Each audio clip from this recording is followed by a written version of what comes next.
बिस्मिल्लाहिर्रहमानिर्रहीम।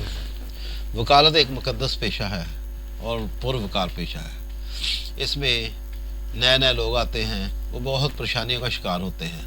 तो हमने फ़ैसला किया है कि उन पे भी एक वीडियो बनाई जाए।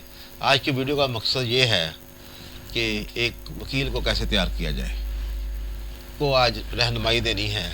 वकील ये कि एक वकील कैसे कामयाब होगा। आप सब जानते हैं कि वकील का मतलब कारसाज है और वकील अल्लाह ताला के एक सिफाती नामों से एक नाम है। इससे इस बात में कोई शक नहीं रहता कि ये एक मुक़द्दस पेशा है। और ये मुक़द्दस पेशा इसलिए भी है कि यहाँ लोग आते हैं, आपको अपने राज बताते हैं, अपनी खामियां बताते हैं और अपने मसाइल बताते हैं। अब तो इस तरह आप उनके मसाइल सुनकर उनका मसाइल का हल करते हैं। तो मसाइल जब आपको लोग आपको अपने मसाइल बताते हैं, अपनी खामियां बताते हैं, अपने राज बताते हैं, तो आप पे भी फ़र्ज़ है कि मेहनत करें।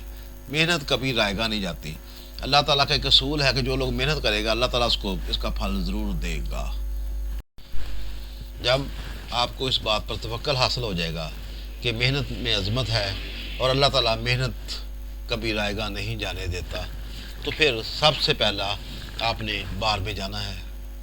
बार में जाने के लिए सबसे पहले आपने ये इंतखाब करना है कि आपने ट्रेनिंग किस वकील साहब से हासिल करनी है। बहुत सारे लोग बड़े बड़े चैम्बरों में चले जाते हैं जहाँ 100 50 20 25 जूनियर होते हैं। वहाँ आपको काम सीखने का मौका नहीं मिलता। वहाँ आपका सीनियर कभी आपको एक अदालत में भेज देता है, कभी दूसरी में दे देता है, लेकिन आप कुछ नहीं सीखते।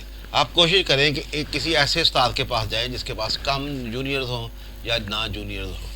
फिर आपने ये कहना है कि उस वकील साहब की सारी फाइलें पढ़नी है, उनके साथ जाना है, वो कैसे बिहेव करते हैं, कैसे वो लाइब्रेरी जाते हैं, कैसे वो फैक्ट एंड इशू बनाते हैं। फिर उनके आपने मुशाहदा करना है। आपको कोई वकील सिखाएगा नहीं कि आपने क्या करना है।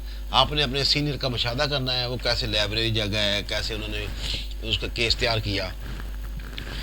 तो फिर आपने साल 2 साल उनके साथ लगाने हैं।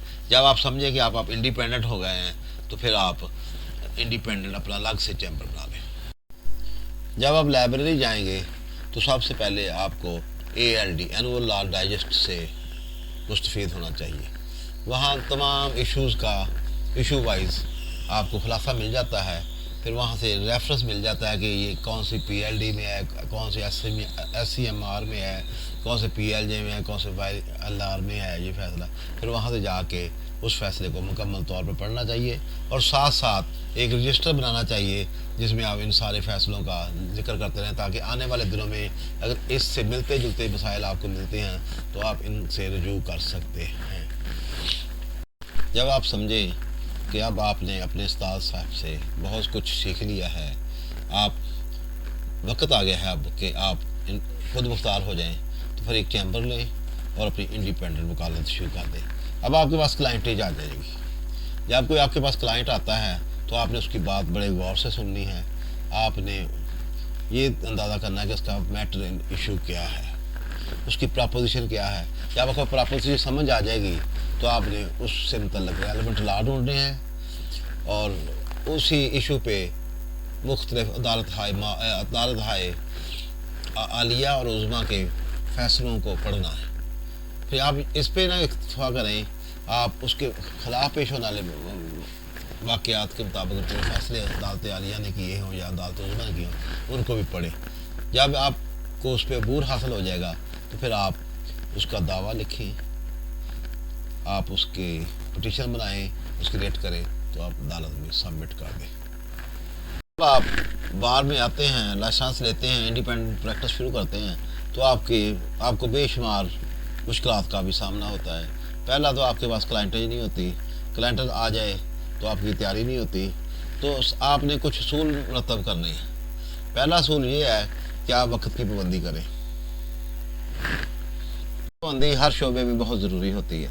जब आप वक्त की पाबंदी करेंगे तो लोगों में आपकी रेपुटेशन भी अच्छी हो जाएगी। क्लाइंट समझेंगे कि आप बर वक्त की आते हैं, अब केस में पेश होते हैं। आपने देखा होगा कि जब कोई नया वकील आता है, बहुत सारे ख्वाब लेके आता है, 5 साल की तलीम मुकम्मल करके आता है, वो समझता है कि यहाँ दरख्तों पे पैसे लगेंगे। ऐसा नहीं होता। शुरू में आपके पास वो लोग आएंगे जो आपके दोस्त हैं, आपके रिश्तेदार हैं, वही आप पे ट्रस्ट करेंगे। तो अब ये मसला एक ये आता है कि آپ ان سے فیس کیسے مانگیں؟ فیس مانگنا ضروری ہے. جیسے کہتے ہیں گھوڑا گھاس سے دوستی کرے گا تو کھائے گا کیا. وہ جب بھی آپ سے پوچھیں کہ فیس کیا تو آپ ایک مقرر کریں. آپ نے اپنا ایک معیار بنانا ہے، اس سے کم نہیں. آپ اس معیار کے مطابق کو بتائیں میری یہ فیس ہے تو وہ آپ کو فیس ادا کر دے گا. کسی شاگرد کی شاگردی میں ہوتے ہیں یا بھی لرننگ کی پوزیشن میں ہوتے ہیں تو آپ کے لیے ضروری ہے کہ آپ مختلف نامور لائق وکلا کی بحثیں سنا کریں اور ساتھ ساتھ ان کے نوٹ بناتے جایا کریں. آپ کو اس طرح کرنے سے بے شمار نئے قوانین کا پتہ چل جائے گا، عدالتی پریسیڈنٹ کا پتہ چل جائے گا. تو اس طرح آپ کے علم میں وقتاً فوقتاً اضافہ ہوتا جائے گا. اس لیے آپ نے کورٹ میں ضرور جانا ہے. تو آپ نے کن باتوں سے پرہیز کرنا ہے یہ بھی ہم آپ کو بتا دیتے ہیں.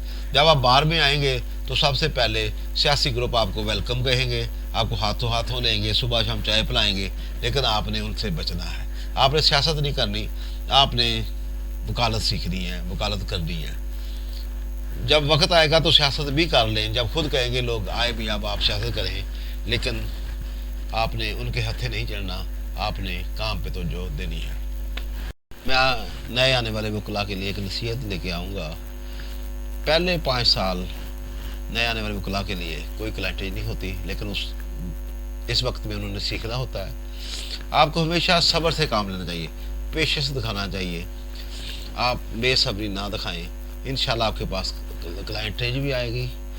کئی لوگ بے صبری کا شکار ہو جاتے ہیں، وہ 2 نمبری شروع کر دیتے ہیں. پیسے تو ان کے پاس آ جاتے ہیں لیکن وہ نام اپنا ڈبو دیتے ہیں. 2 نمبری کرنے سے آپ کا نام، آپ کے گھر والوں کا نام سب پہ ایک دفعہ لگ جاتا ہے.